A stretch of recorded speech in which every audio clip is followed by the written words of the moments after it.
Tucson Active Management Area Groundwater Users Advisory Council to order. Today is February 22nd, 2022. The time is 10 o'clock. This meeting is being held virtually, and I am Val Little, the chair. Would GUAC members please introduce themselves? Mike?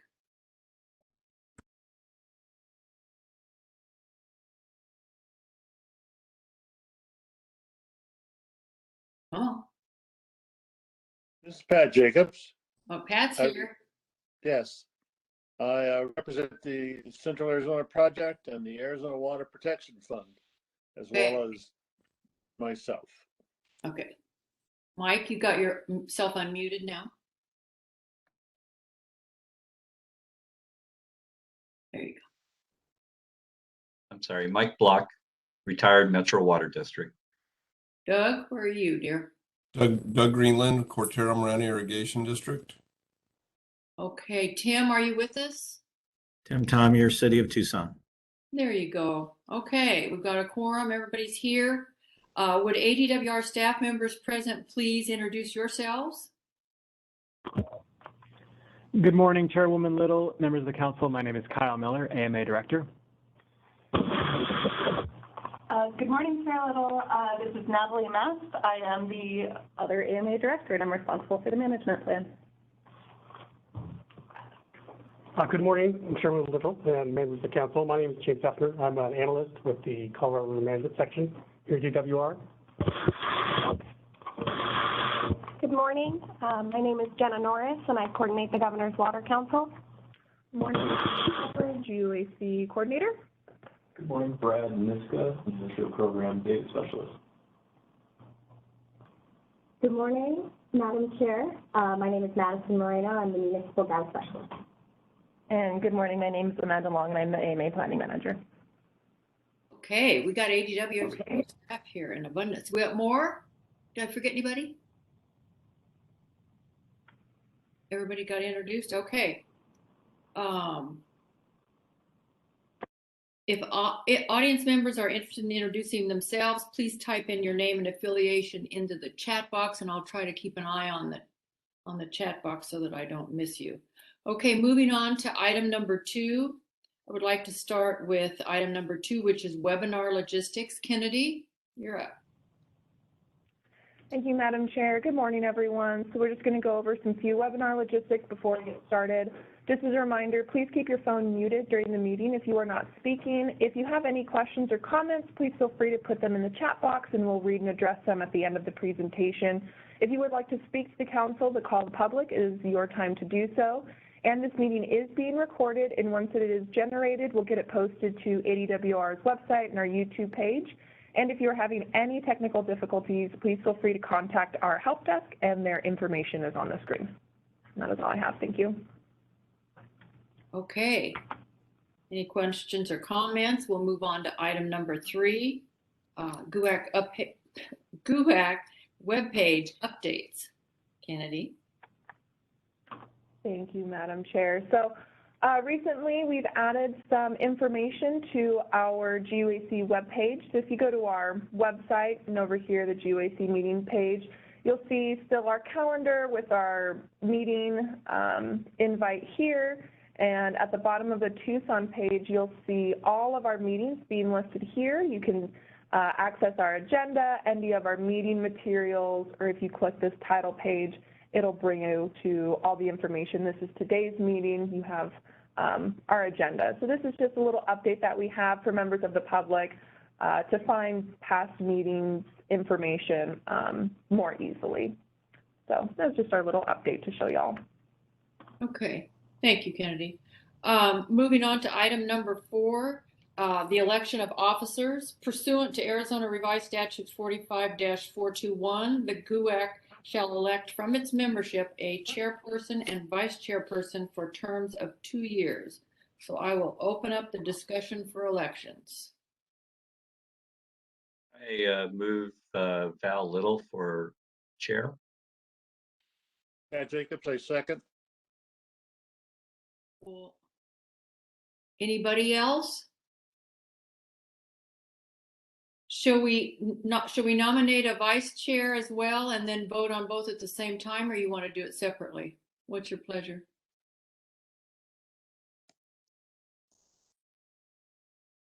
Okay. We're going to vote on the election for chairperson. Do we need a roll call, or can everybody just say aye or no way? Aye. Aye. Aye. This is way out of whack for Robert's Rules of Order. I think we've gone off the rails here. Who wants to nominate for vice chair? Come on. I nominate Mike Block. There you go. Now we've got things going. Anybody want Take to? it by second. Excellent. Okay. All in favor of Mike Block as vice chair, say aye. Aye. Aye. All of you hundreds that are opposed. Okay. Oh boy, that was a big one. All right. Item number 5, Colorado River update. James will provide an update on current Colorado River conditions. James, you're up. Thank you, Madam Chair. Again, my name is James Hefner with the Colorado River Management here at KDWR, and I'm here to give you the status on the Colorado. Yes, I guess I want to start with apologies. From my standpoint, I have rather informal presentation style, so I just want to put that up front. Good. And I also have a tendency to speak fast. If you need me to slow down, please let me know. And with that, could we go to the next slide? There we are. Look at that. Status, basically it is not awesome. 25% for Lake Powell, it's 6.199 million acre feet. Lake Mead, we're sitting at 34%, 8.977 million acre feet. Obviously, we are in tier 1 shortage. Upper Basin is also not looking so great. Navajo, Blue Mesa, Flaming Gorge, well actually, excuse me, Fontenelle, they're all 50% or less. Laurel Point is 9%, but that's a very small reservoir. Flaming Gorge is really kind of the one, if you will, bright spot at 77%. But overall, we are down. Total system contents are at 36%, or 21.683 million acre feet. This time last year, we were at 46%, or 27.169 million acre feet. Next slide, please. Can I ask a question on your last slide? Yeah, please. So you had the 3660 as the equalization level. Do they have a plan on how that's going to happen and where it's going to come from, or? Honestly, I cannot answer that myself. It automatically increases every year thus far. I imagine it's something that will be brought up when we get to consultation. But as right now, it's just an automatic increase every year. I'm talking about the equalization level for Lake Powell here. You say it's an automatic increase. Right. How does that work? That's every year. That's how it's been since they first did the study. It was last year. It was 3659. This year it's 3660.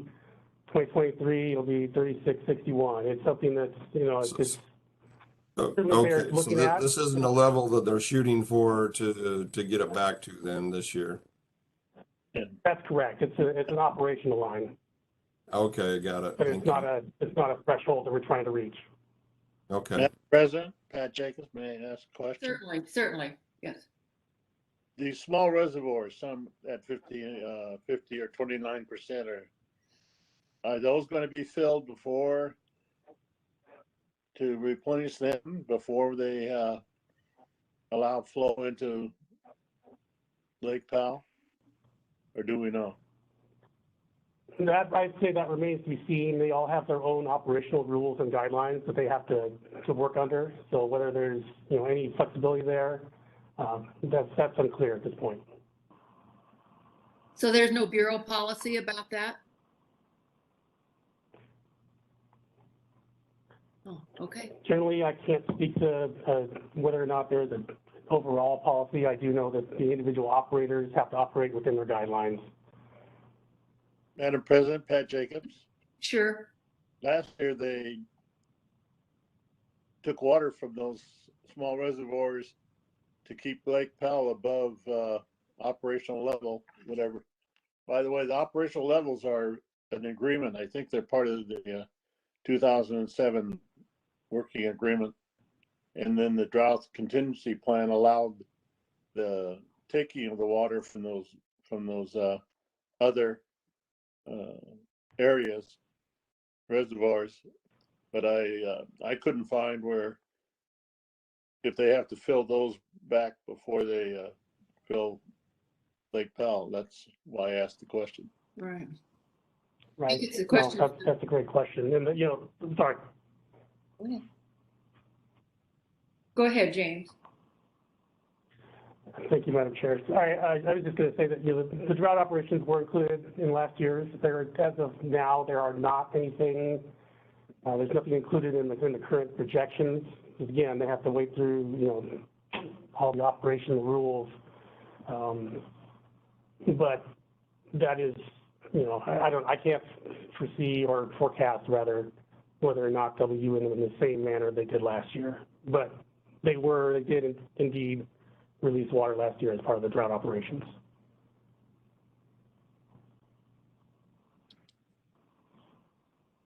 Other comments or questions before James moves on? Okay.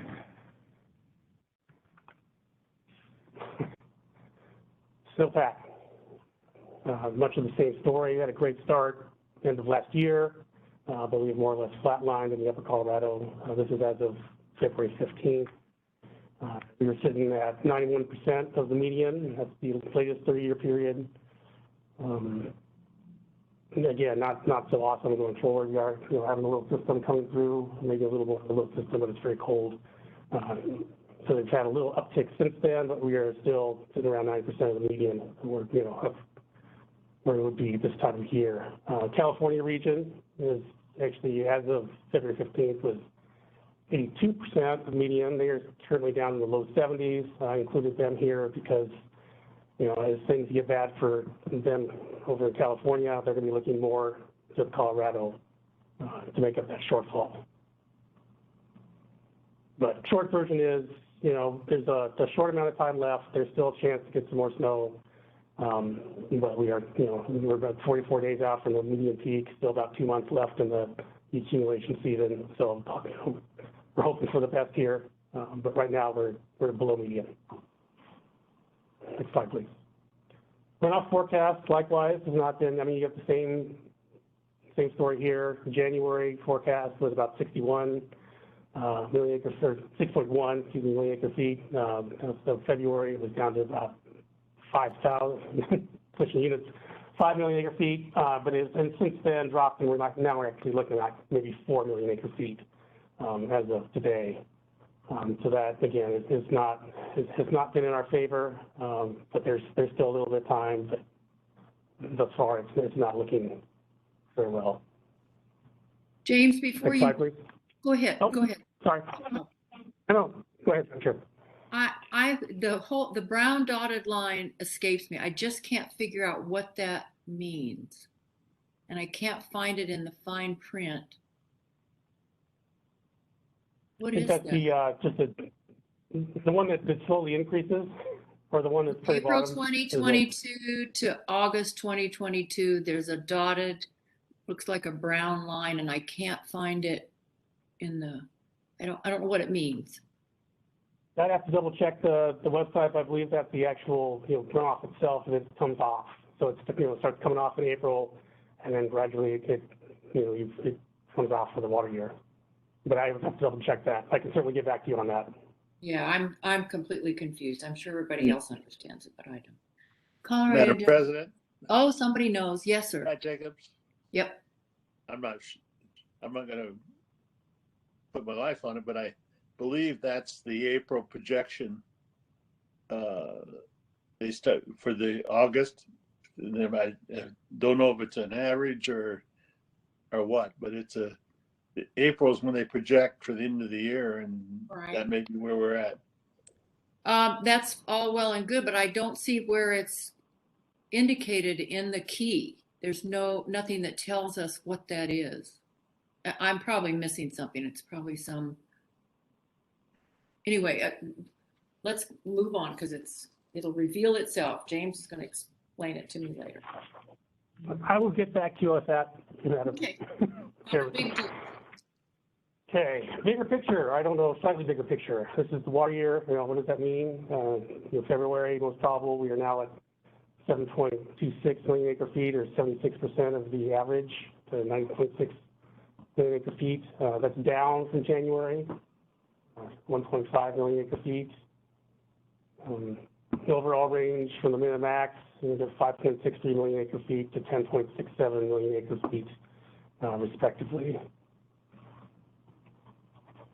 Next slide, please. Lower basin side inflows, or the intervening flows between the dams. Similar story here, where they've been underperforming compared to the 5-year average. There's been some exceptions in July and August, and October, of course, but otherwise they've been underperforming. Just one note here, mostly because I'm from the northern states, and it drives me crazy from snowpack dominant systems. The June is a negative number there. That's a result of their calculations, reclamation's calculations. It happens when evaporation essentially overwhelms the incoming precip and runoff. Next slide, please. So here we are with the 24-month studies. It's the results of all those assumptions being built in. Just like Powell, the most probable projections green, the max probable shown in blue, and the min probable in red. End of calendar year 2022, most probable elevation projections 3524.35, with a min to max range of 3510.45 to 3564.97 feet. End of calendar year 23, most probable elevations 3537.3, with a min to max range of 3503.12 to 3602.51 feet. And you can see that we're split between possibilities of tiers in 2023.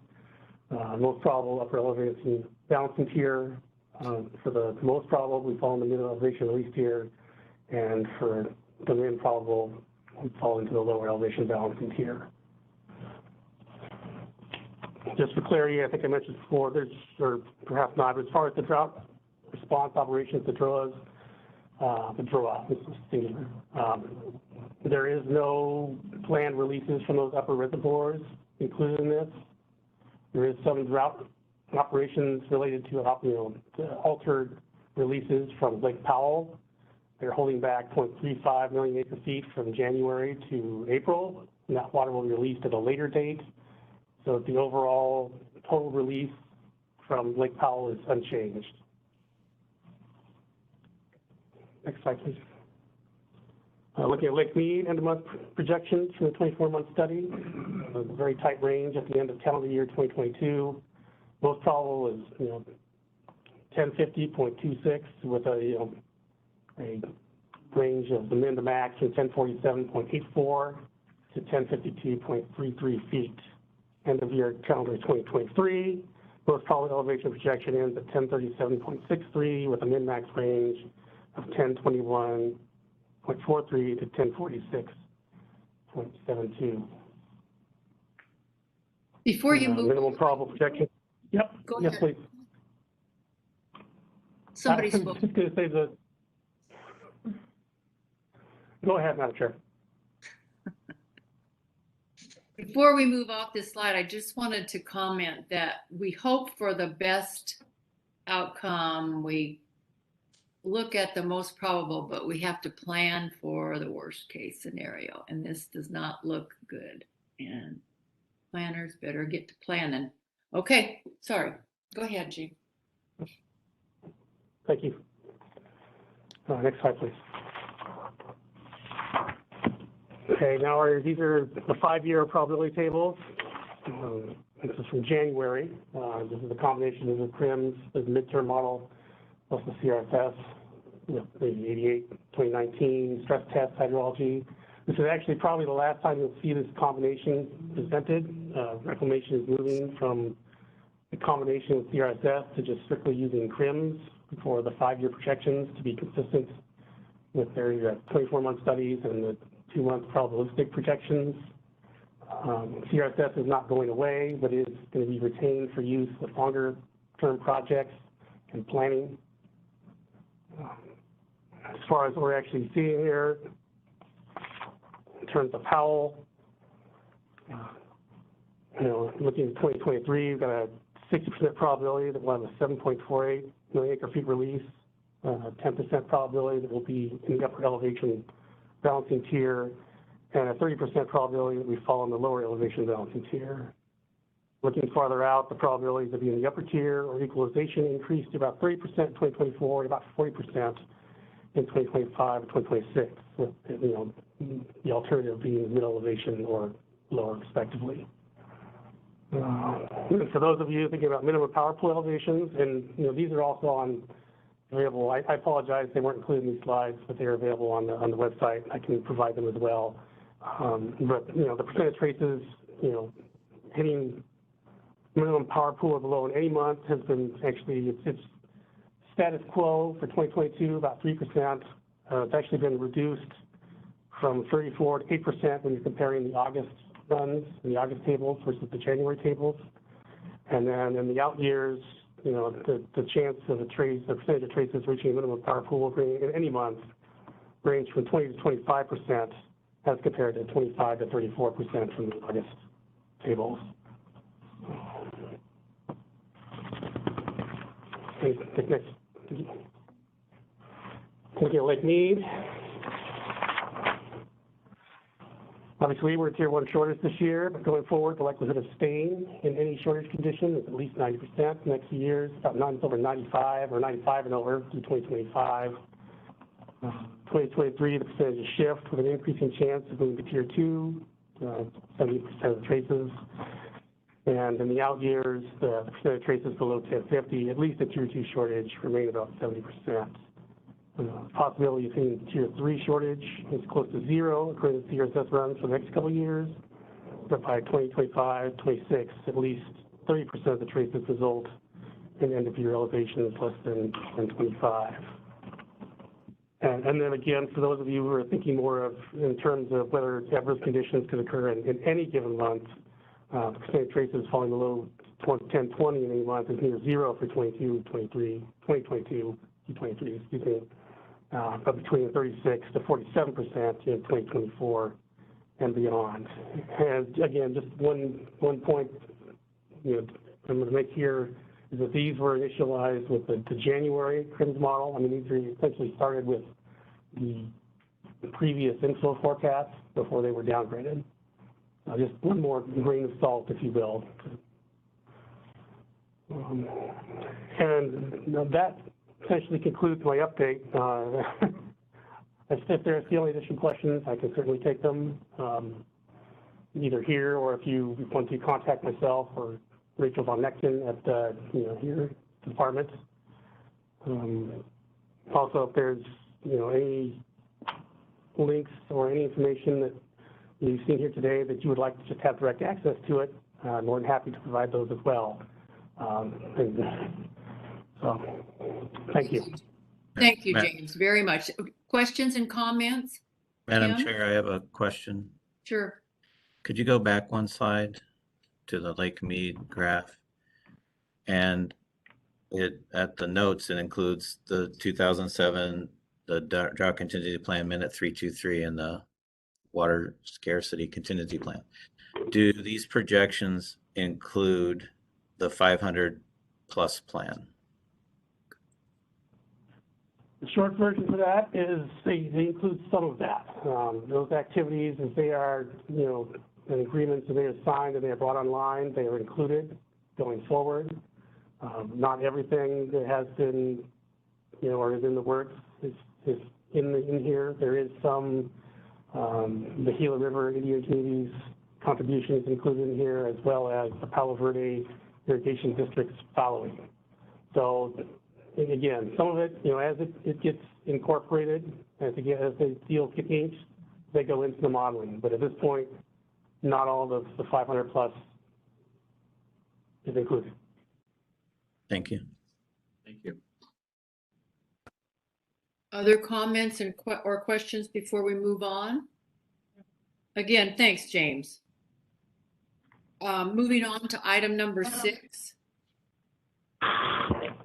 Jenna will now provide us with the governor's, sorry, somebody trying to talk, or am I getting feedback? Okay.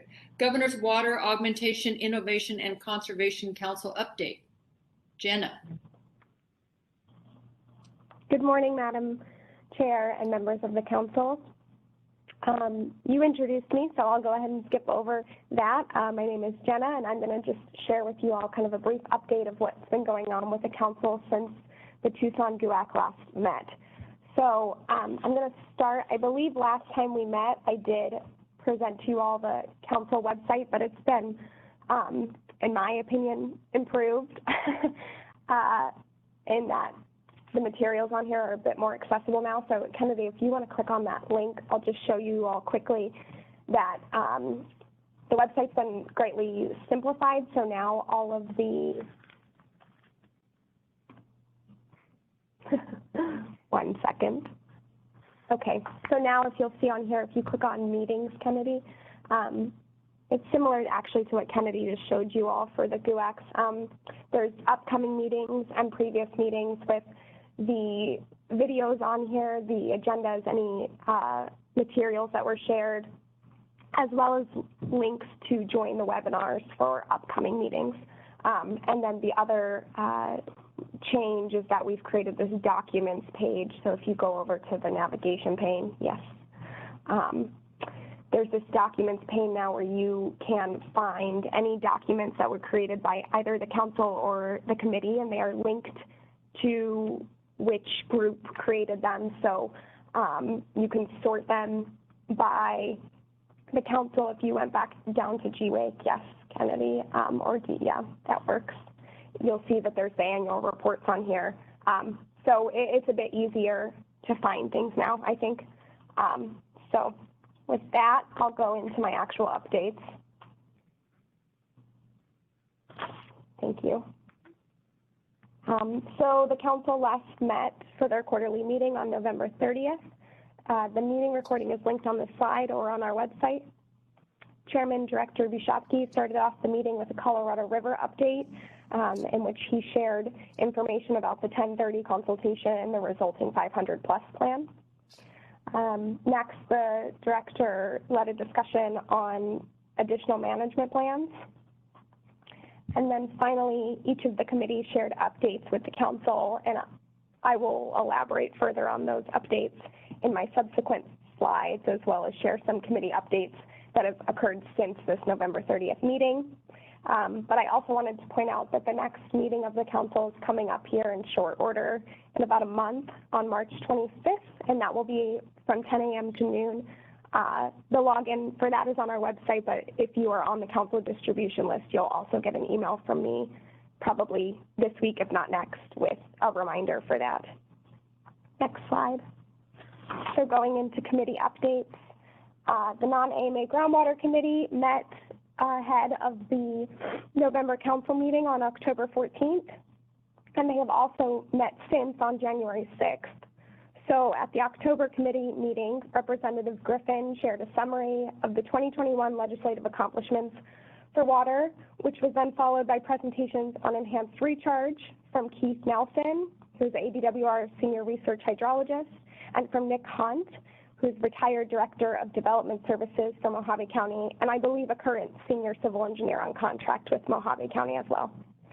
Keith recapped the presentation he had given to the Long-Term Water Augmentation Committee in August, and Nick presented an overview of Mojave County's stormwater infiltration program, sharing the methodology used to evaluate the feasibility of potential projects, and he also summarized many of the constructed and planned projects in the works up in Mojave County. Then the members followed that presentation by discussing and revisiting the Groundwater Committee goals. And that conversation led to committee participants, along with co-chair Jamie Kelly, expressing the desire to have further discussions on water management strategies such as INAs, RMAs, and subsequent AMAs for rural areas at a future meeting. At the January, one moment, let me take a sip of water. Thank you. frog in my throat. At the January 6th meeting of the non-AMA Groundwater Committee, Jamie Kelly posed to the committee the kind of guiding question of what are the various possible objectives, goals, needs for additional groundwater management in rural areas. And that was then followed by a presentation sharing the various choices for potential groundwater management structures and tools. Following Jamie's presentation, Carol Ward, Deputy Assistant Director for ADWR, shared a comprehensive overview of the available and existing voluntary options and tools to address water availability. This January 6th meeting had a pretty robust discussion at the end in which there was conversation about the formation of a subcommittee to further explore rural groundwater management strategies, but ultimately a consensus was not reached by committee members and the subcommittee was not formed at this time. Next slide. The Long-Term Water Augmentation Committee did not have a report for the council at the November meeting as they had last met in August, but this committee did meet somewhat recently on January 13th, during which they heard a presentation on weather modification and cloud control. John Riggins, ADWR Statewide Planning Manager, started off this topic, giving some context and background as to why why this topic was being brought to the committee. And then that was followed by a presentation from Jennifer Heim, who is ADWR's Deputy Counsel, and she presented on the current statutes governing weather modification and cloud seeding projects in the state, highlighting some of the gaps in the current statute. Jennifer shared that there's opportunity for increased certainty should those gaps or questions that they leave be answered.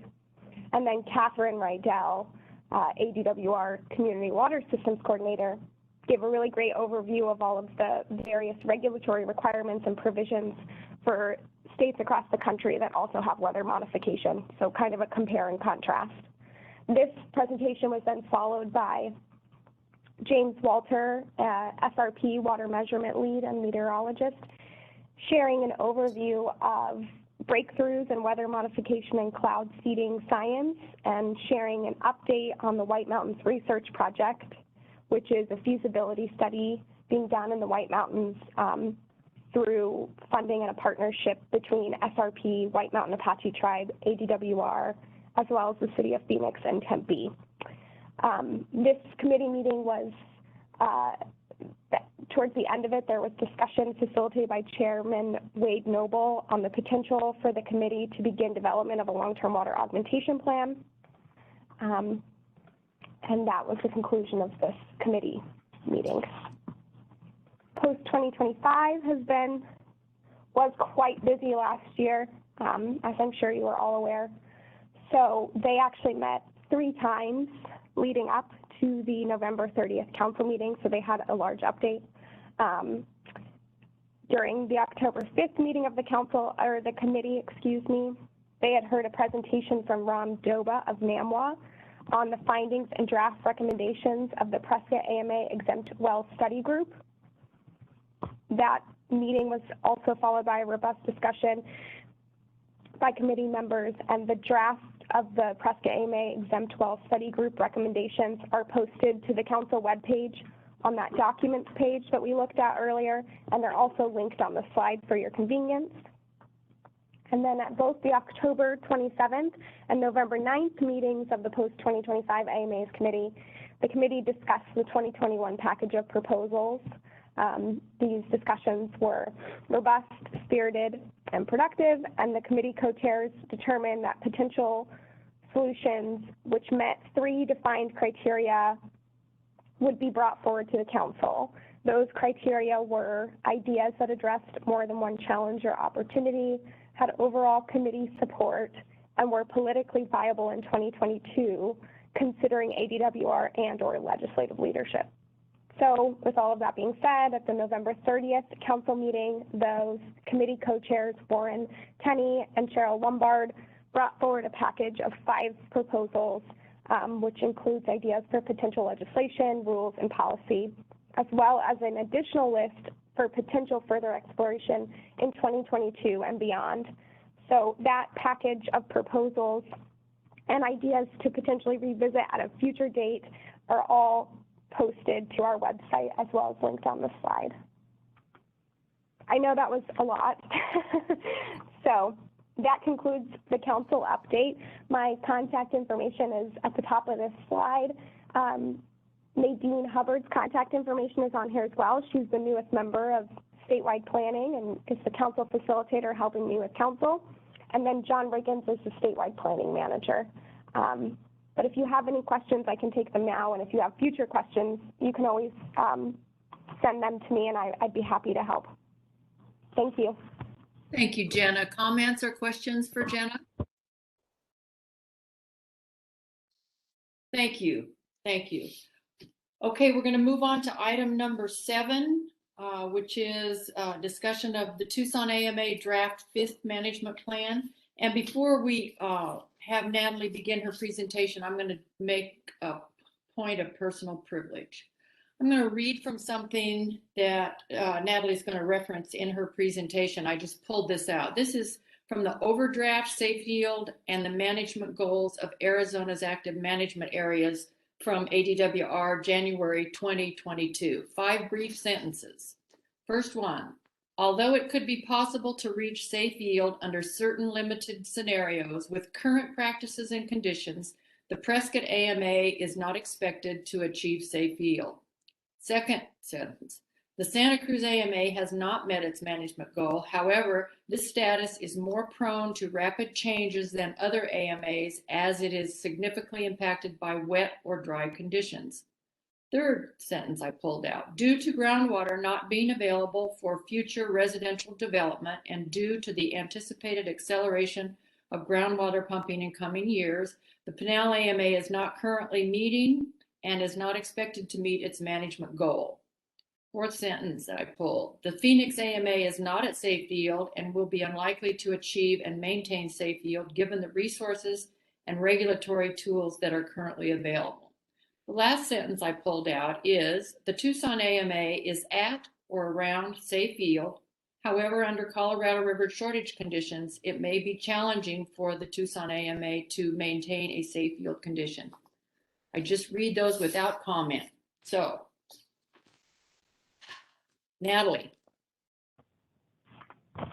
Thank you, Madam Chair and members of the council. Good morning and thank you for having me today. My name is Natalie Mess. I am the AMA Director responsible for the management plans here at ADWR, and I'm very pleased to be here this morning to talk about the 5th management plan. We've published a draft 5th management plan for the Tucson Active Management Area, and my colleagues and I are here to discuss that plan and to request your comments and recommendation on that draft.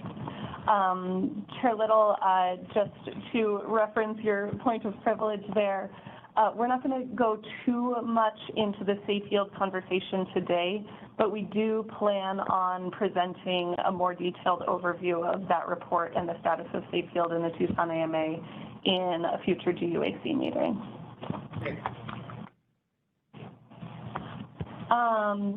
We are going to cover a lot of ground today. You can see that I have quite a bit on this content slide here. In the interest of time, I do ask that you hold any questions or comments until the end, at which time we'd be happy to flip that. Natalie, I think given what I've seen on your presentation, I think normally I would say, yes, I agree with that. But I think some issues are going to come up that may need to be discussed while the slide's up. I think to then circle back around and reacquaint people with whatever the issue is, I think is cumbersome given this particular presentation. So I'm sorry to sort of pull that out of the hat. I should have said something to you ahead of time, but I would like at least members to be able to comment or question while the slides are up, while each slide is up. Okay. I'm so Fair sorry. enough. Sorry, I know that makes it that's okay. So what we'll do is I'll provide an overview of kind of the differences between the 5th management plan and previous plans. We'll have Amanda and some of our other AMA staff, Brad and Madison, will be presenting information on our sector data dashboards. I'll also be handing a little bit of time off to Sandy Favorites to talk a little bit about a mining BMP proposal as an alternative conservation program for that subsector. And at the very end, I'll come back and we will talk a little bit about what our next steps are for the fifth management plans and what the promulgation process looks like and everything. So thank you, Kennedy.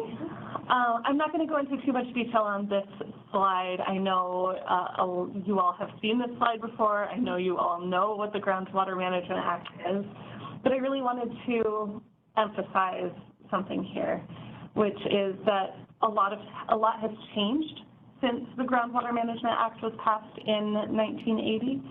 And we really believe that the AMAs and the state of Arizona are in a stronger position than they would be otherwise had that act not been passed. Next slide, please. The act set forth a variety of requirements. It created the initial AMAs and established a series of 5 management plans for those AMAs.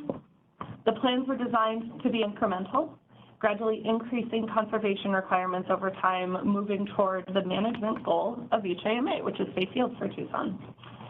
And they were to move toward those goals by reducing withdrawals of groundwater. The plan we're discussing today is the 5th management plan, which is the last in that series.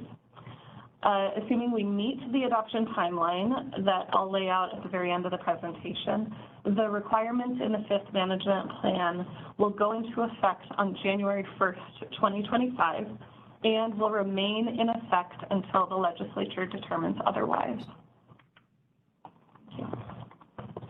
We began the process to develop the 5th management plans in mid-2019. We conducted an extensive stakeholder process, working with folks across the AMAs and across sectors to develop conservation programs for the 5th management plan that were responsive to stakeholder concerns and would function to reduce withdrawals of groundwater. Over the course of the last year, we worked to put those concepts into draft regulatory language and to draft the narrative to support those requirements. We intend to spend much of this year working through the legal adoption or promulgation process for the 5th management plan for each of the 5 AMAs. Next slide, please. The draft 5th management plan was published to ADWR's website on January 31st. The management plan's webpage also includes links to the water use plans list, Supplement 1, which lists allotment data for each agricultural right, and to a report that Val mentioned, thank you, Chair Little, which was also published on January 31st, that details the method for analyzing safe yield and discusses the status of each AMA with regard to its goal. Next slide, please. One of our major goals for the 5th management plans was to streamline these documents. Much of that streamlining could be achieved by referring to supplemental information rather than including extensive detail within the plan. For example, rather than extensively detailing geologic structures and hydrologic conditions, we instead point to the most recent groundwater model report published by ADWR.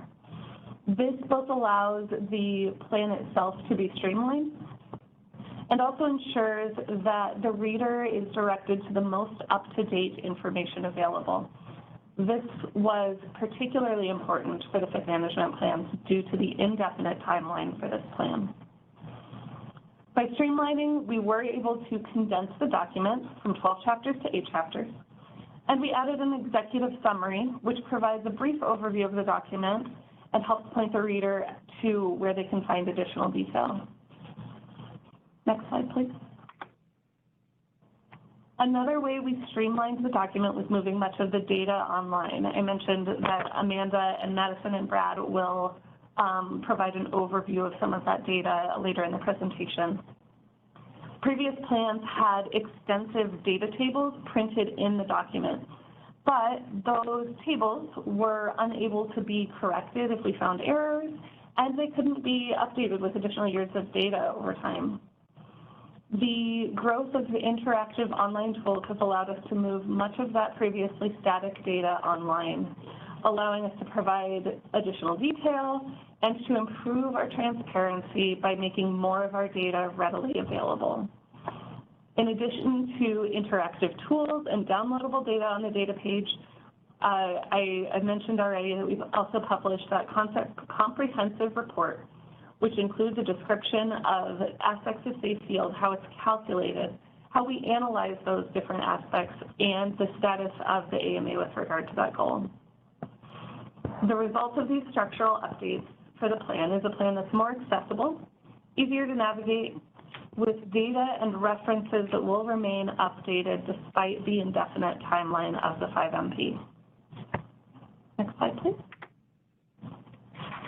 In addition to those structural changes, the 5MP contains a significant update to the conservation requirements. We began the development process for the 5MPs with in-person meetings in mid-2019, but moved to an online-only format in early 2020 due to the pandemic. In order to address some of the challenges of holding these types of meetings online, we developed a number of strategies. Use of the chat function in our online meetings, pauses in the meetings to allow time for people to type questions into the chat box or to speak up, online questionnaires for additional questions or feedback after the meeting, and what you can see on the screen here, which is the 5MP concepts page. The concepts page was developed as an effort at transparency and improved communication, providing a one-stop location for quick summaries about each of the proposals that we were developing for the 5MPs, data about those proposals, and references to meetings where those proposals were discussed, and stakeholder comments about those proposals. Eventually, we added draft regulatory language for each of the proposals to this webpage. This page is still available and now functions as an overview of the updates made for the 5MPs, allowing stakeholders to explore some of the history of the development and the rationale for development in each of the 5MP conservation programs. We've talked about many of these items in previous meetings, but I'll provide a brief overview today as well. Okay, thank you. In the recharge chapter, there was language related to storage of water in areas with shallow depths to water that was originally added in the third management plan. This language had not previously been enforced, at least partially due to a lack of clarity about what shallow meant. In order to be transparent about how that language would be enforced, the draft language for the 5MP has been expanded to include a definition of shallow as 50 feet or less below land surface, and to allow for a report which will define the areas within the AMA deemed to be shallow, allowing us to both narrow and update those determinations of those areas over time. In the agricultural chapter, the updates are broader. The default conservation program for ag is what we call the base program, an allotment-based program based on historic acreages and historically grown crops. For this program, statute allows for a 5% reduction of the top 25% of water duties within a series of limitations. For the BMP program, which is an optional alternative program, extensive updates were made to the list of BMPs, and minimum points requirements for several categories were updated. These updates were made in collaboration with and with the recommendation of the BMP Advisory Committee, which was chaired by Scott Reagan. Finally, there is an additional optional alternative for the 5MP for agriculture, which allows someone farming multiple IGFRs to combine the allotments of those IGFRs with a 5% cut to the aquifer, enabling that person to submit a single annual report to use that combined allotment anywhere across the combined footprint of those IGFRs, and ultimately encourages using that water on the most efficient land. Any comments or questions about either Chapter 3 or Chapter 4 before we move on? Yeah, Madam Chair, this is Doug Greenland. I had a question. Sure. So, Natalie, could you help me understand? So, between the fourth management plan and the fifth, if I'm in the BMP program, what changes am I going to see exactly? That is a great question. So actually, for the Tucson AMA, we don't have any participants in the BMP program. So That was my second question. So. So for the Tucson AMA at this point, nothing would change because nobody is participating. Between the fourth and the fifth management plan, because some of the BMPs are changing, that person would need to, if there were a theoretical participant in the program, that person would need to submit a new BMP worksheet, just kind of verifying that they still meet the criteria for compliance with that program. Some of the minimum points values for the categories within that list were updated. So you need to get a minimum number of points in each category in order to be in compliance with the program. Okay. There's a lot more detail there, but Mr. Greenland, I might encourage you to review that. I think we still have a redlined version of the BMP list available on our website. I can provide you a link to that redlined version so you can see in more detail what those differences are. Yeah, I've got it and kind of read through it, but I wasn't sure, what the change would be. I guess my comment here would be, in talking with most of our farmers that we have for our irrigation district, their comments to me are that they're, not against and even for this program, but for them and for many people, I think it makes a lot more sense to do it under the irrigation district, because we're the ones who are running and who do a lot of this water savings projects where it doesn't make sense for, individuals per se to do them. And again, we're certainly one of the much smaller irrigation districts in the state, so maybe that's part of that reason. But that was kind of their overall comment, was maybe if there was a way to combine things through the irrigation district, then there'd be a lot more participation. So. Sure, and I'm not perfectly in the weeds familiar with the reporting processes and everything, but I know that in some of the other AMAs, we do have districts that do much of the reporting on behalf of their rights holders within the district. I can have someone from our agricultural team reach out directly to you and talk to you in more detail about that. Yeah, and we do a lot of the reporting on water usage and things, but more specifically around, the water saving programs and things, because again, the district's the one who does that, and it affects all of the people who are in the district. So. Right. So some of those farms might be. We could work with you to evaluate whether the activities at the district level would qualify the individual farms for that BMP program. We can certainly have that conversation to evaluate those specific circumstances. All right. Thank you. Tim? Thank you, Madam Chair.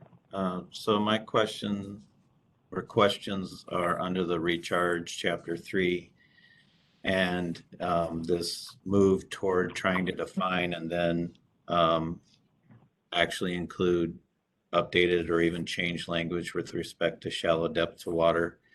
So first of all, defining the definition of shallow depth to water, I think at 50 feet, I'm not sure the basis of that and what the benefits are of that. Especially when it comes to the recharge and recovery activities, especially within the Tucson AMA. I think it's safe to say that one of the reasons we're the AMA that's in safe yield, or at least proximal to safe yield, is because of the incredible amount of recharge and recovery planning and implementation we do across the AMA. And I'm not sure what problem we're trying to fix with this emphasis on defining and then adding restrictions on recovery with respect to shallow depth to groundwater, especially since all underground storage facility permits have guidance on where recharge can occur and what it means from a shallow groundwater perspective with respect to whether it's a landfill or a basement or whatever underground parking garage. We already regulate it through the recharge permits bringing that into the recovery side of the equation isn't adding up in my brain, and I'm not sure what we're trying to achieve. And in fact, the proposed changes could take us, in my opinion, backwards, back to 1980, as opposed to being 2022 and looking to the future, when we actually have activities going on in the Tucson AMA where, heaven forbid, we actually have groundwater reconnecting with surface water in occasions. And that actually might be a good thing. And putting in restrictions from preventing that or taking us the other way. And in fact, encouraging people to pump from shallow groundwater areas when, heaven forbid, we might actually like the Tanque Verde or ground or surface water along the mountain front, or heaven forbid, the Santa Cruz River actually flowing. So I know I threw my hands up a lot, but I don't know what problem we're trying to fix. I don't know why somebody thinks this is a problem, especially in the Tucson AMA. And I certainly don't know why the language changes are proposed as they are. The siting criteria would propose to put the most restrictive definition for recovery around a facility, but the most expansive definition of where shallow groundwater is and could be impacted by that facility. And then further, there's a deletion of language that I'm not sure why, because the language as written makes sense. And I'll quote, it's talking about where restrictions on recovery could be occurring, which I don't agree with and I don't understand. But if you're going to do it, there's language that says, so long as areas in which water is stored are not experiencing, crossed out is problems associated with shallow depth to water. So now we're saying anything within the maximum AOI if there's a shallow depth to groundwater, which I question the definition of to begin with. The current language says only that you should have restrictions only if there's problems associated with that shallow depth to groundwater, which is being struck out, suggesting that shallow depths to groundwater is always bad, always to be avoided, and groundwater shall never be allowed within 50 feet of the land surface. So I really struggle with it. I don't think I'm alone in struggling with it. And so I put these comments forward at this meeting so that significant consideration can be given to, especially things that aren't broke. Why are we trying to fix them? Especially in the one AMA where we're not broken, or at least not fatally broken. And why we would take out language that actually acknowledges that shallow groundwater may or may not be a bad thing. Those are my comments and questions. Thank you. Thank you, Tim. Anybody else about either of these two chapters before we let Natalie go on? Madam Chair. Yes. I too also had concerns about the change on the recharge, the recovery portion as far as in the permitting related to using the maximum area of impact for determining whether or not shallow groundwater would be a criteria. Thank you, Mike. I see Wally has his hand up. Wally? To echo Tim and Mike's comments, Metro Water's preparing a letter to send to ADWR commenting on the very subject here. In a case in point, Metro Water's AVRP project is in Marana, and its maximum area of impact in modeling of its most recent permit renewal would actually reaches over to the Sabino Creek, Tanque Verde, Rillito area. What it would do would restrict all of the recovery to be within 1 mile of AVRP, and that would have absolutely no effect or impact to the shallow groundwater in the Tanque Verde area. And it's 25 miles away from there. And It would restrict the ability for Metro Water to use its regional recovery wells in its Metro main service area, which is 15 miles away from the shallow groundwater area. What we're going to include in our letter is a discussion about perhaps the area of hydrologic impact is more appropriate to use, which there is a substantive policy paper on how that's defined and how it's used in a permitting process. So that's just Metro's 2 cents. Thank you, Wally. To other committee members, it seems like we ought to be thinking about some language when we go to make recommendations or suggestions at the end of the discussion about the 5th management plan. Other comments or questions? We're going to move on to the next slide for Natalie. Go ahead, dear. You can actually stay here for a moment. Madam Chair, if you wouldn't mind, I can actually address just a couple of those things. Okay, sure. So the original intent of this type of language is, if you kind of zoom way back out to the water management purpose, is really to avoid adding additional water to areas that are already shallow, particularly in instances where there are drainage or dewatering types of activities going on. The idea there being that we really want to protect that water that is being put underground to be stored. So I should have been a little bit more clear in my overview of what the proposal actually is. Our intent is not that all areas of 50 feet or less be deemed as having shallow depths to water. The idea is that the report would use that 50-foot level as kind of a starting point and limit things from there in order, kind of like Tim said, in order to identify what we even mean by problems associated with shallow groundwater. Part of the reason we took that problem language out was because it's a little bit vague. So we wanted to be able to use that report to better define what those issues might be, particularly with that focus of protecting the water that goes underground to be stored. So the 50-foot level would be a starting point. We have heard concerns both from folks in Tucson and from folks in some of the other AMAs, and we are continuing to evaluate this language. Val, I appreciate your thought there about considering proposed language or additional updates that might be made here. We're certainly continuing to evaluate the precise language in that section to see if there are updates that might make that a little bit more clear and might address some of the concerns that we're hearing from stakeholders. So I want to make sure that I acknowledge that we hear those concerns and we are committed to continuing to work with stakeholders to address some of those concerns.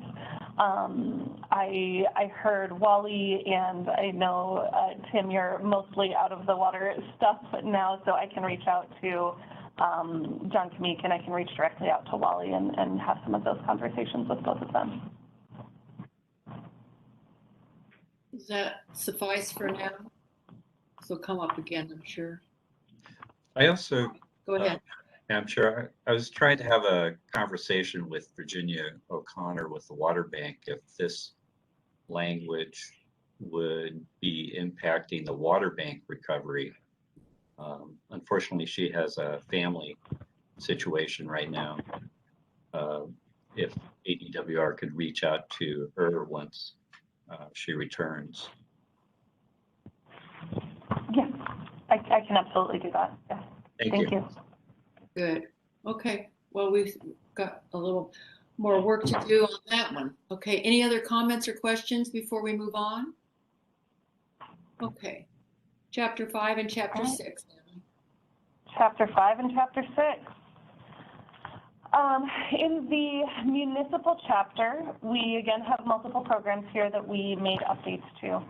The major updates to the programs were to the programs for large municipal providers, or for those supplying more than 250 acre-feet of water for non-irrigation use. The GPCD program, the gallons per capita per day program, is the default program for large providers who have a designation of assured water supply. And providers who are not designated may not participate in the GPCD program. The 5MP draft language contains an updated calculation for the GPCD requirement, which uses a rolling average of the provider's historic GPCD to calculate that provider's target. The calculation functions to apply downward pressure to the provider's GPCD, allowing for a number that is customized to that provider, could reasonably be achieved, and reflects reductions in withdrawals of groundwater through that downward pressure on GPCDs over time. For the other program, for the non-per capita program, this program is a BMP-style program for large municipal providers. Designated providers may opt into this program, and undesignated providers are required to participate in this program. Significant updates were made to the BMP list for this program, and updates were made to the points targets and tiers for this program. In the industrial chapter, several subsectors have proposed updates. For power plants, there was a small update made which allows for a modification to be made to cycles of concentration requirements if that cooling or blowdown water will be beneficially reused. For golf courses, the method for calculating their conservation allotments was redesigned to better reflect overseeding practices and more recent consumptive use analyses. For non-golf turf facilities, the allotment calculation was split into a less generous calculation for facilities with greater than 30% water-intensive landscape, and a more generous calculation for facilities with less than or equal to 30% water-intensive landscape. This is designed to incentivize those more efficient types of landscapes and includes a provision to provide a consideration for parks and schools where additional turf may have functional purposes like sports fields. Next slide, please. As I mentioned earlier, in addition to the updates to conservation requirements, the draft 5MP simply looks different than previous plans. We've worked to streamline and move things to interactive online formats. We've also worked to add information on how folks can participate and be engaged. The GUAC meetings are one way that people can be engaged and provide feedback. Jenna talked earlier about the council and the opportunities for engagement there. And we also want to emphasize that AMA staff are available by phone and email for one-on-one support, whether it be a specific annual report question, a question about historical data, or an idea for improvement. Next slide. That all said, the transparency and data availability improvements are one of the things we're most proud of in all of this. So with that, I will hand things off to Amanda to introduce the sector dashboard. I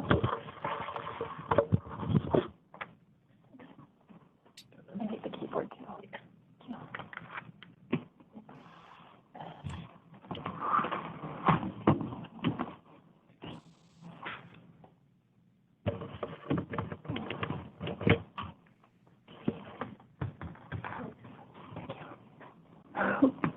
I'm just going to navigate to the page we're looking for.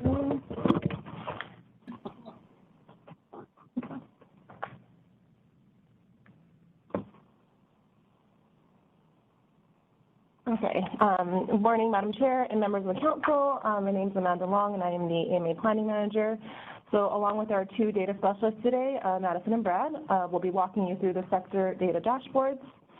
As Natalie mentioned, the data dashboards were created for each sector, the agricultural, industrial, and municipal, to supplement the SIF management plans and also to support our data transparency efforts.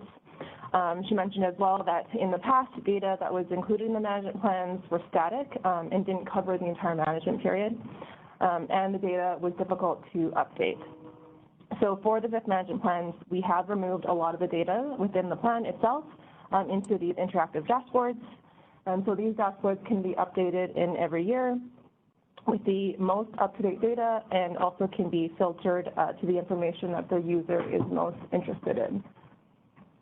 So I'm going to start with the agricultural dashboard. So it's located here on the AMA data page with all of the other dashboards. Most of the dashboards are in drop-downs that hopefully we can get to load. I'll start with the agricultural one. So typically the dashboard appears right here on the screen. Yes. Yeah. Do it in Chrome. Chrome, it's not yet. Oh, okay.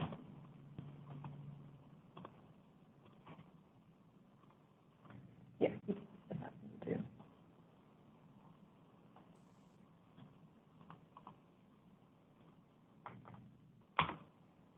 Can you still see the screen? Yeah. Oh. Sorry about that. We were just moving to a different browser so that they would load. There you go. Okay, so this is the data, AMA data page.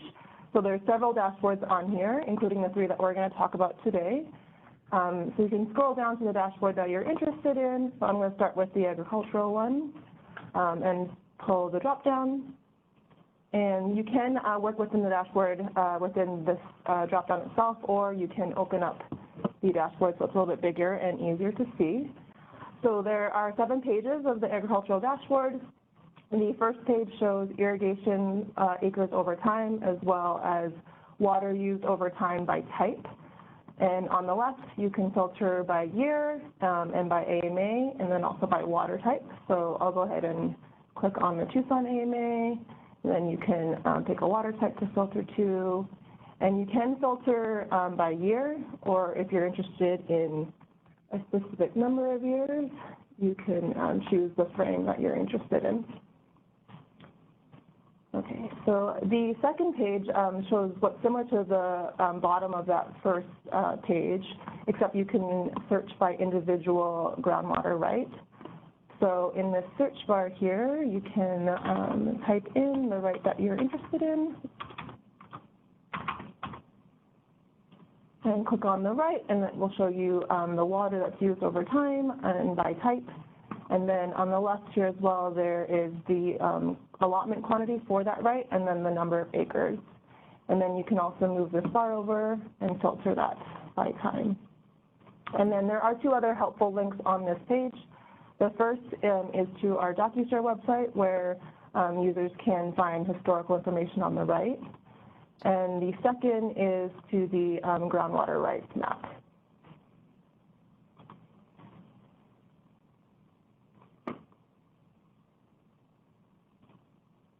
On the third page shows flexibility accounts over time. So this functions similar to that second page, where you can type in the right that you are interested in, and it will show you the flexibility account for that right over time. And then there's information on the AMA that it's in, the subbasin that the right is in, and the irrigation district that the right is in, and you can filter that information by time as well. And then there is a link here to a website where you can look for rights or credits that might be on sale.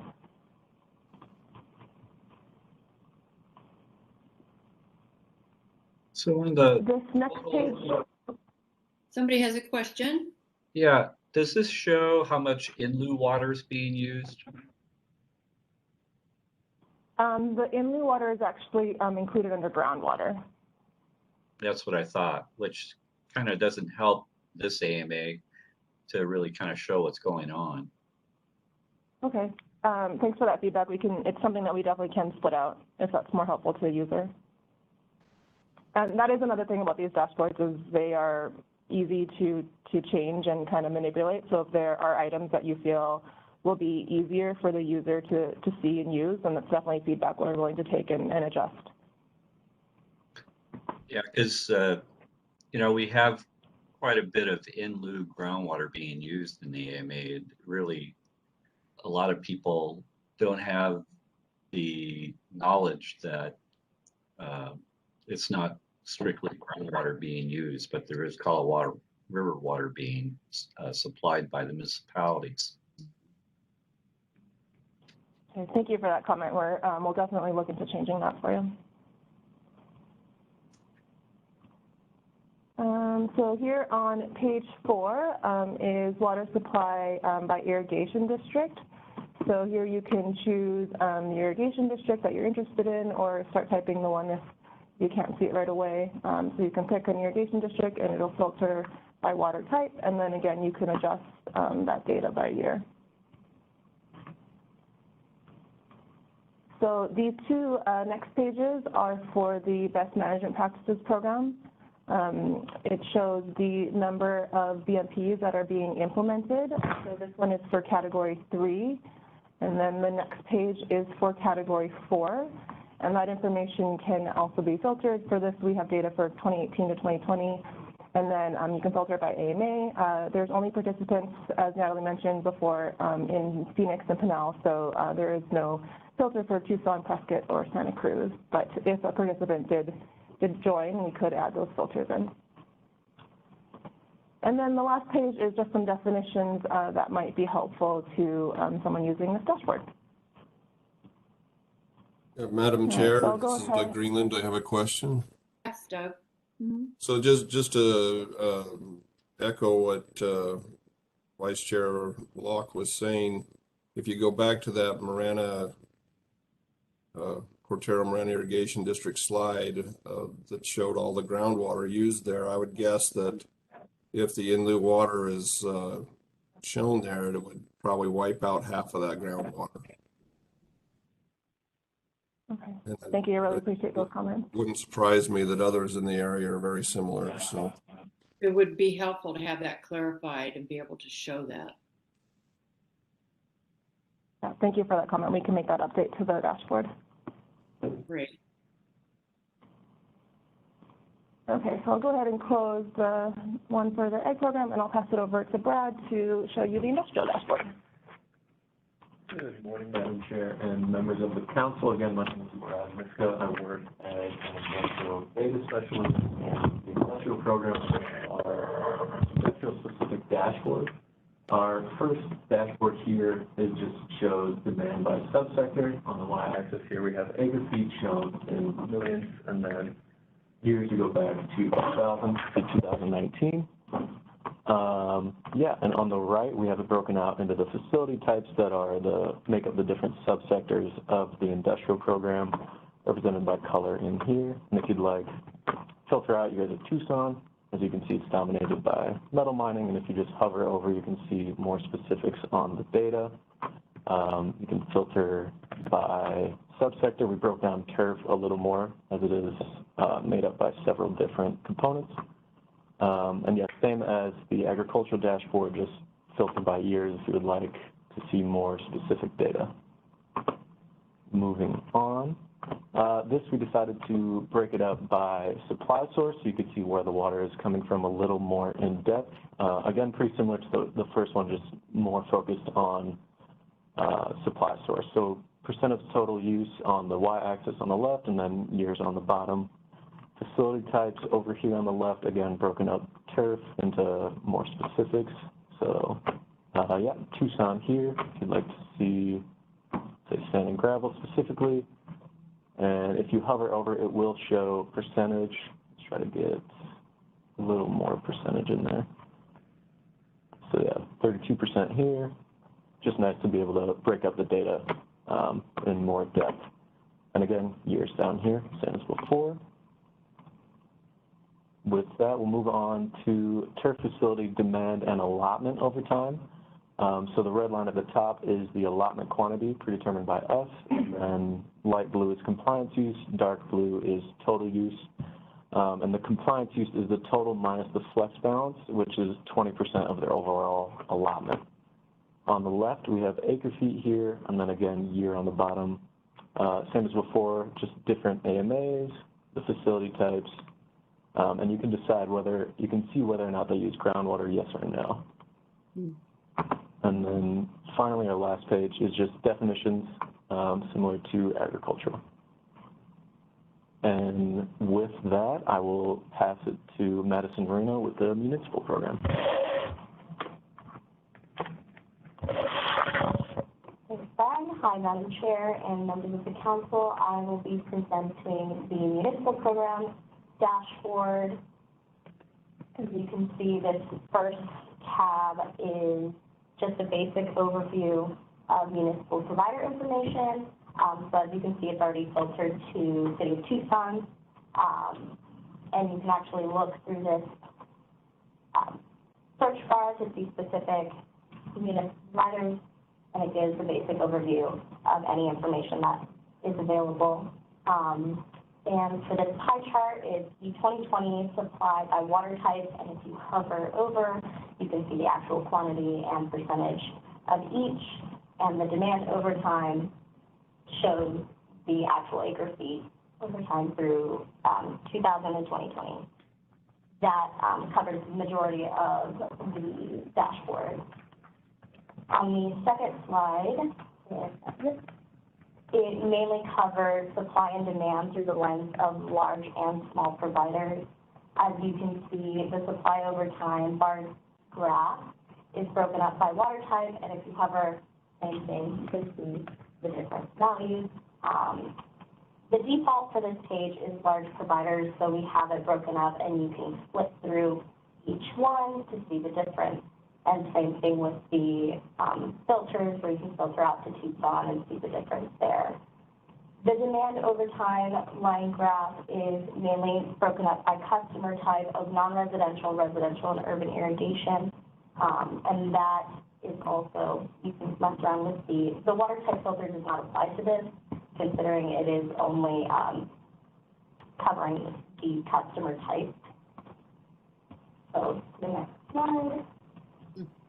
This tab goes over exempt wells. The top graph is estimating the exempt well population and the number of exempt wells. And the bottom graph is estimating the volume pumped from these exempt wells in acre feet over the 20-year period. And the AMA filter up top also can filter through that. So that's, is that cumulative or each year that much? It's each year. So if you hover over, you can see 2014, same difference. So exempt wells, you're estimating in 2020 extracted 22.78 thousand acre feet? 22,000 acre feet? I think that's for all the AMAs. Is that This right? is for all AMAs. If you would like Thank to you. Tucson, Thank you. That was a shock at to me. 4,000. Okay. Thank you. Phew. This slide covers over large provider conservation. We've kind of broken it out between each conservation program. If you can see, this donut chart first shows how many are in each conservation program. So there's 61 total in all of the AMAs, and then modified not-for-profit program. You can also filter that, and that will go through each one. And this bottom line graph shows the average of the actual GPC and target GPC. This data was only taken from providers that are included in the GPC program.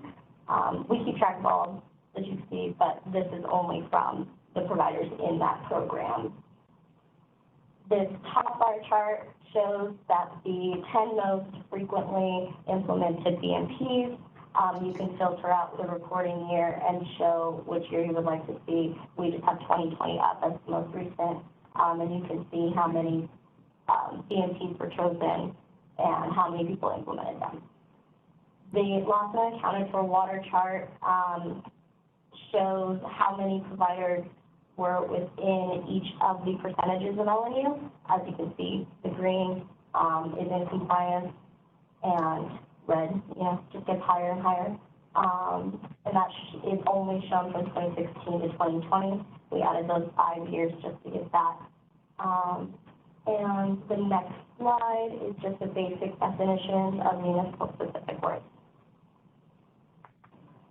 Are there any questions for any of the dashboards? Any comments or questions before we move on? I'm astounded by the amount of information that's available here. It's certainly going to take a lot longer than what you can provide for us at this meeting, but it's very interesting, and I suspect digging into it would be fascinating, and I intend to do so. Thanks to all three of you for this. Any other comments or questions? Yeah. I just mentioned just one more time that the dashboards, we are willing to take any feedback or comments you have or any updates that we can make to make it more user-friendly. Great. We've got your name and numbers. Okay, moving right along. I think it's time for Sandy favorites. Hi, Sandy. If I could jump in just really quickly, Madam Chair. I appreciate Sandy being here today. Sandy sent us a proposal for this alternative mining program a little bit late in our 5MP process, so we didn't really get a chance to talk about it publicly. But we saw it as a well-developed proposal that warranted consideration. So since we didn't want to include it in the plans without any public discussion, we saw the GUAC meetings as an opportunity to have that discussion about its inclusion in the 5MPs. So with that, Sandy, takes away. Thank you. Good morning, Madam Chair and members of the council. It's great to be back in front of you, and I appreciate your willingness to hear us out on this proposed alternative mining conservation program. Natalie, if it's okay, I'm going to share my screen. I just got a quick, maybe 3 or 4, maybe 5 slides max, just to quickly go over that. So you're good with that, I will grab control. Yeah, that's fine. Kennedy's working on giving you permission to share your screen. Give us just one moment there.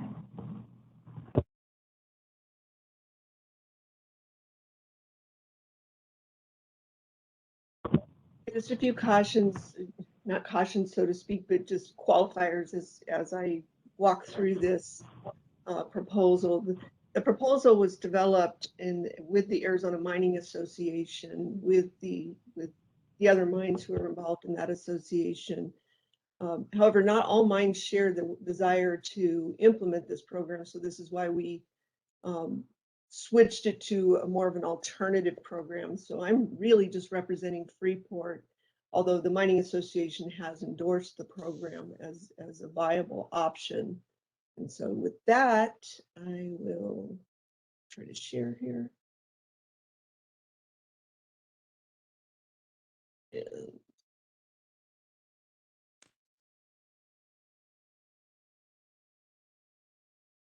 make sure that you can see my screen.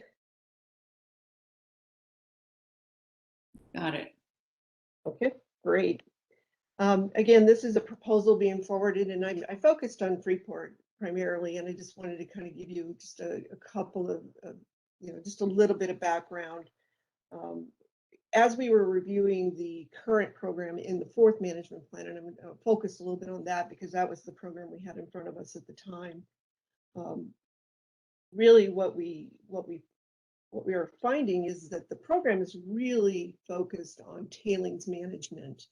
And while that's all good and well, it's a bit of a mystery to the average person out there what most of these things mean. And, even what a tailings facility is. Some people think those are mountains over there or mesas. They're not tailings facilities, although those of us who have been involved in these programs for a long time understand that. The general public doesn't really understand the mining conservation program.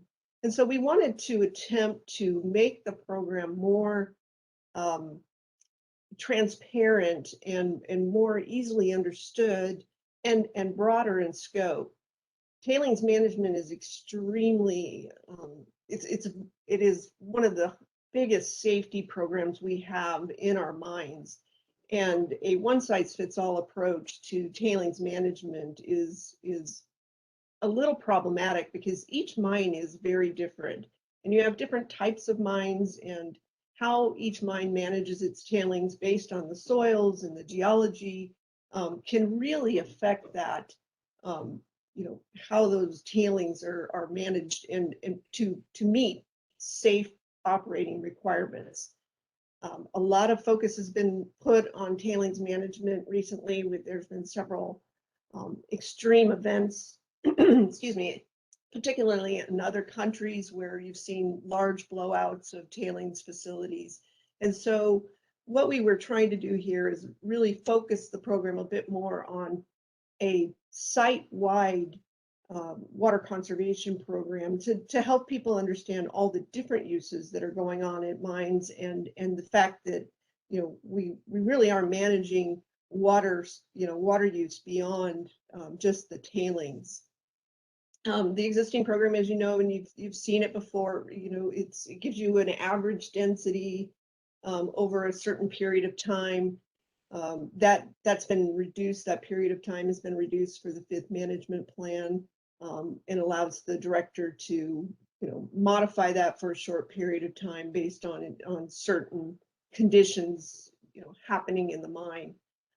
And then there's, you know, recovery and recycling of tailings impoundment water, you know, minimizing using water for dust control, minimizing water and leach processes, you know, just specific things that are very broad and don't really tell the actual water conservation measures that are going on in the mines. Something, I mean, when you talk about just recovering and recycling tailings impoundment water, I mean, it's easy to understand that it's recovering and recycling water, but there's a whole lot more to it. And there are concerns with the fifth management plan because it limits how we can reuse that water. And what we are looking for is a little bit more flexibility in how we reuse water in those facilities. And really, here's why. You know, at Freeport, we have an extensive water stewardship program that we've developed over the last 8 years, and really beyond that. But we believe that effective water stewardship means maximizing water use efficiency and increasing and maximizing the reuse of water that's pooling and sitting on those facilities to minimize our use of fresh water. As you saw in the dashboard slides, you know, there's a lot of groundwater going and being used in the metal mining sector, and that's, you know, that's just sort of a product of history. What we want to do is we want to change that, and we want to focus more on reuse of water, and globally, this isn't just for, you know, the Tucson AMA, but this is for our operations globally. We want to implement a program that helps us identify, manage, and mitigate our impact to the community. We recognize that access to water is a fundamental human right, and we want to build our programs around that key objective. Using recharge and recovery here in Arizona is an important tool to that. Importation of alternative water supplies, you know, effluent, other water supplies that can be utilized in place of groundwater. And just as a side note, because I'm here, you know, the recharge and recovery is going to be a major component of doing those things. And we're finding that more and more restrictions are being placed on recovery, which really inhibits our ability to utilize renewable supplies and get off of groundwater. And that's you know, we're really focusing on that recharge chapter for the fifth management plan, and sort of the additional restrictions on recovery and how that might impact, particularly us in our Sierrita mine at the Tucson, in the Tucson AMA, to really, you know, be able to get off of groundwater. We recognize how important it is to work with others to achieve regional goals. We're not looking to do things just for our mines. We're looking to do things with our communities, and with our communities, not to our communities. We want to work with them. A great example of that is the recently completed FCAP pipeline. We constructed a pipeline from the terminus of the CAP canal. It's fully privately funded between FICO and Freeport, and is now bringing water into the Green Valley area, and we are recharging water. We're able to recharge water there at FICO through the GSF facility there, and hopefully someday be directly delivering water to the mine. So we've got a lot of big goals, and so we're trying to develop a program that recognizes and encourages that type of behavior and that type of water management. The objectives of our proposed alternative mining program really are to address the many different activities that are occurring, water using activities that are occurring at each mine site, and sort of recognizing the differences between all those different mines and how they use water. We also we lose a substantial amount of water to system and evaporation, and want to minimize those losses and encourage the reuse of water in the facility as opposed to losing the water to evaporation. And for these reasons, we've really established this program with the goals to minimize system and evaporation losses, reduce overall water consumption, really encourage and push for the recycling and reuse of site processed water, and promote the use of alternative water supplies, whether it's CAP, even though it's subject to shortages, we recognize that, effluent, any other supplies that we can bring in to offset our groundwater use. I know you have a copy of the program in detail. It is, the proposed program is a BMP-based program. It is developed to allow flexibility for individual mines to construct a program that fits their unique mining activities. Sorry, and whether it's an open pit or underground mine, in situ, there's several different types of mining programs. So we really tried to develop it to address and allow some flexibility in catering those programs directly to that specific mine. There are 6 categories: dust control, which is a big issue there in the Tucson AMA, processing and conveyance of materials and water in those materials.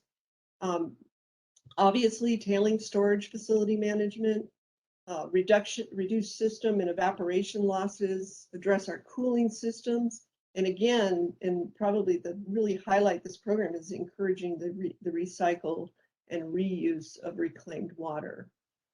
Now, I didn't put on here, the details of the program because you already have that, but I'm happy to answer any questions you have going forward. So with that, I'll turn it back over. Are there comments or questions for Sandy? Thank you, Sandy. You bet. So Sandy, on reclaimed water, are you talking about treated wastewater or? Yes. Okay. Yeah, it could be treated wastewater. We also have reclaimed water within our sites that we create. So it would be a combination, or either or a combination. Really trying to move the sites more to using that water that's been already utilized once, twice, in our example at Freeport, sometimes 5 times, and rather than letting it evaporate, really putting it back into the processes with treatment or commingling or a combination of the two. Thank you. Mm-hmm. And Chairman Pat Jacobs. Go ahead, Pat. Is there any recharge recovery in Green Valley? You say the water is now flowing. I just wondered if there's. Yeah, we are doing recharge right now at the FICO facility. I believe Tucson Water is doing some. There's some capacity that we stepped aside, Freeport stepped aside for Tucson Water to store water there at the FICO facility. But that, as far as storage in the Green Valley area, that facility is it right now.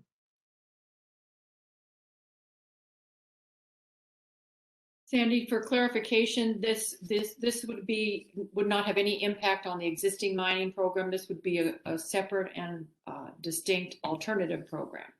Correct. Some mines, some mining companies wanted to stay in the existing program, and we honored that and decided, well, we'll move it to an alternative program. This is something interesting to Freeport, and there is in the management plan the ability for a company to come to the director and ask for an alternative, sort of alternative program of such. What we wanted was a program that could be recognized not only by the state of Arizona as a viable program, but also something that is transparent to the public. Our goal at Freeport is not just to roll this out at the Sierrita mine, but to all our mining operations. whether in Arizona, Colorado, New Mexico, South America. We really want to expand the transparency of the types of water conservation that can be achieved, and really our focus on recycling and reuse of water. Thank you, Sandy. You bet. Any other comments or questions? Thank you, Natalie. Thank you, Amanda. Thank you, Brad. Thank you, Madison. Gosh, this is a lot. Now we need to talk about this. We need to talk about all this. My colleagues. Madam Chair, Sure. oh, sorry. If you wouldn't mind, I had just a little bit more information to provide about. Yes, indeed. All right. I know we've covered a lot of ground here. We had a lot of presenters, so I do appreciate your patience and your time. And I really appreciate your attention to this over the last several years as we've worked to develop all of this. Before we move on to any additional questions and comments, I do want to talk briefly about next steps.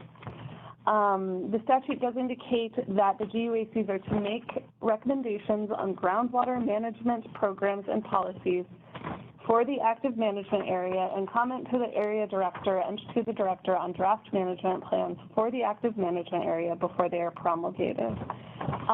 So ultimately, the purpose of this entire presentation today is to provide that baseline of information to allow for those comments and recommendations.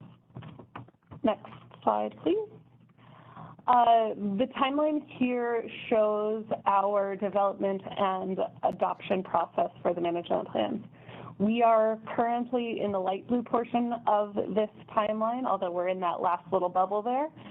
After today, we will be working to update the draft plan in response to the comments that we've heard from you all and from other stakeholders, and we will begin to prepare for the promulgation or the legal adoption of the 5MP for the Tucson AMA.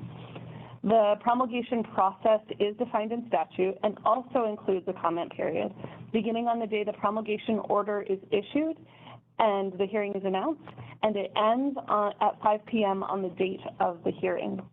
Anyone can submit comments in writing during that time period, or they can provide verbal comments at the hearing. After the hearing, ADWR will issue findings from that hearing and may decide at that time to adopt the plan. When the plan is adopted, we send out a notice of conservation requirements to all regulated parties, and assuming we meet our timeline of finalizing the adoption and sending those notices in calendar year 2022, those requirements in that plan would become effective on January 1st, 2025.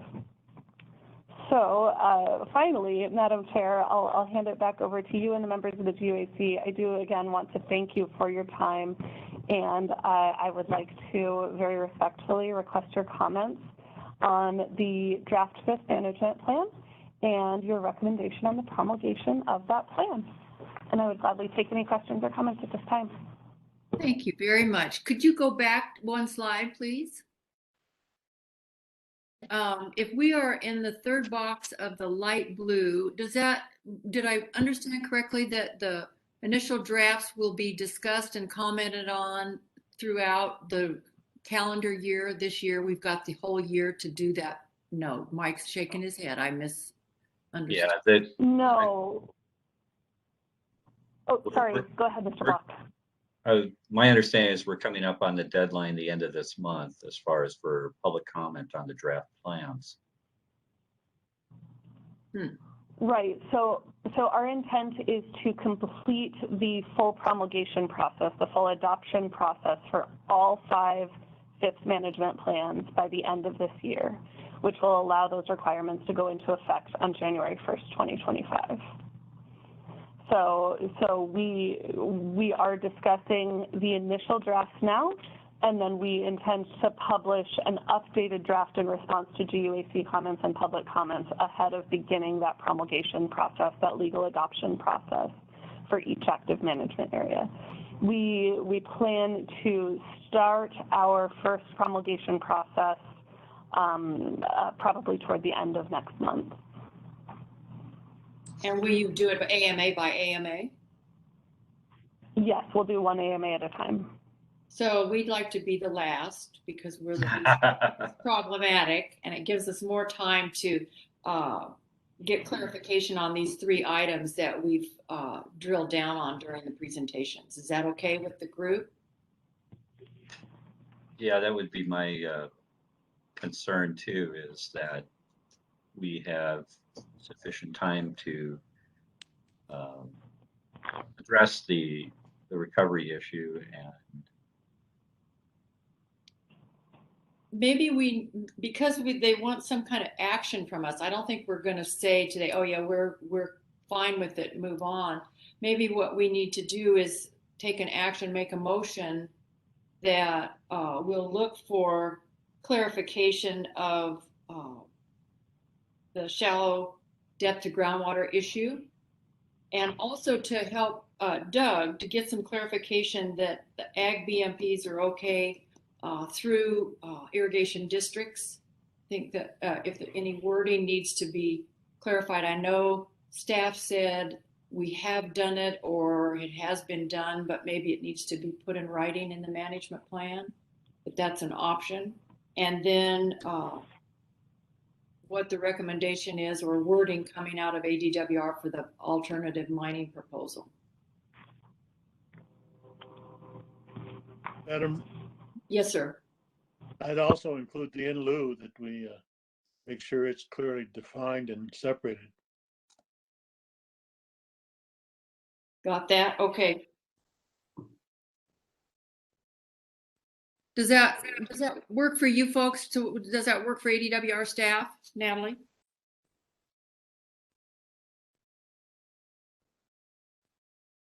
Yeah.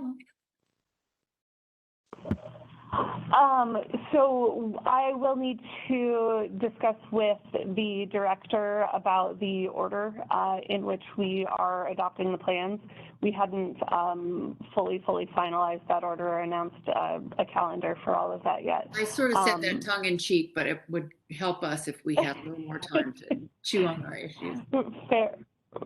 Fair enough.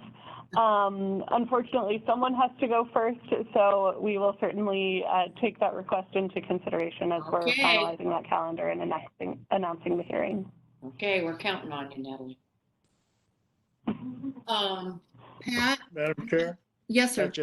I just want to clarify, the promulgation order you say would be like April 1st, somewhere in there, that date? So we'll be doing one AMA at a time. We plan to begin our first AMA kind of toward the end of March, beginning of April. But I'll need to have another conversation with the director before we finalize which AMA that will be. You know, I wasn't worried about the orders, trying to figure out if it's end of March or beginning of April, then the 60-day period commences with that promulgation order. Is that correct? No matter if it's 1 or 5. That's correct. The formal comment period for the AMA for which we're conducting the promulgation, that with the promulgation order, the 30 to 60-day comment period commences with that promulgation order. And then that comment period ends at 5 p.m. on the date of the hearing. But that's by AMA. So we'll have a separate promulgation process for each AMA. So those timelines are going to be slightly different for each AMA, kind of staggered throughout the year in order for us to manage the workload. Got it. That was a clarification. So the 30, 60 day will apply to each individual order. Right. Correct. Each AMA individually. Yes, correct. Madam Chair? Yes, Doug? Just a question on that. So, and for Natalie, which would be, are the other AMAs, have they heard any of this? Do they have any comments around the recharge, or are we the only ones that have that in our AMA, or is that standard across all of them? You all had the good luck of being the first GUAC that we have presented this to. we have heard some comments on the recharge language. So we get the first crack. Yeah, okay. We're getting the picture now. We have heard some comments on the recharge language from folks in particularly the Phoenix AMA. So as I mentioned earlier, we are continuing to work on clarifying that language and seeing if there are updates that we can make there that address people's concerns. Okay, thank you. Madam Chair, Pat Jacobs. Yes, sir. Out there are a number of different locations where the director will have some ability to review and review and make decisions on different elements of the plan. But I don't see anything where it says that the director should take in consideration the history and success of each of the AMAs. That might sound provincial, but on the other hand, would we work hard and we get a little more success, I think it merits consideration. Thank you. Thank you, Pat. Do we need to make a motion, or is DWR staff comfortable with our discussion and the comments that we've made? Madam Chair, if you're going to delay that recommendation on the plan itself, you can go ahead and wait, and no motion is needed today. Say that again. If you're going to delay the actual recommendation on the plan, you can go ahead and delay, and no motion is needed today. Okay, but you've got our comments, and then we'll take it up theoretically at our next meeting. Is that right? Or we'll have a special Yes, ma'am. meeting? Okay, fair enough. Anything else on this very massive item number 7, the Tucson AMA management plans? Okay. Oh, yes, I heard somebody. Nope. No. Okay, we're going to go to item number 8, call to the council. Any comments? Input on item number 8. I have one thing that I thought I should announce because it didn't come up, and the public that's here on this meeting might not know that Tom Bishotsky did approve our GUAC recommendation last fall for the 50-cent pump tax. So we're back gathering a little revenue that we can use in the future. For those of you who didn't know that. Also, I'm wondering, any talk about how we might, when we might begin meeting in person? Any talk about that up there at DWR? Thank you, Madam Chair, for the question. We have had several discussions about that. The office tentatively plans to, quote, reopen. I think it's April 3rd, the first Monday in April. I anticipate that in-person meetings will begin shortly after that. We've had this plan several times in the past, and the dates keep getting pushed back as new variants arise and new complications. But the hope is that we'll be back in person soon. That's great. That's good news. We'll hope that date holds. Anything else? Go ahead, somebody. Getting static. Then I'm going to move on to item number 9, call to the public. Anybody on the call have a comment or a question? Hearing none, I'm going to adjourn this meeting at 11:54. Thank you, each one of you, the DWR staff and my sidekicks, my council members. Thank you. This is a good meeting. I think we did our job. Okay. See you soon, you guys. Thank you. Thank you. Take care. Thank you. Thank you.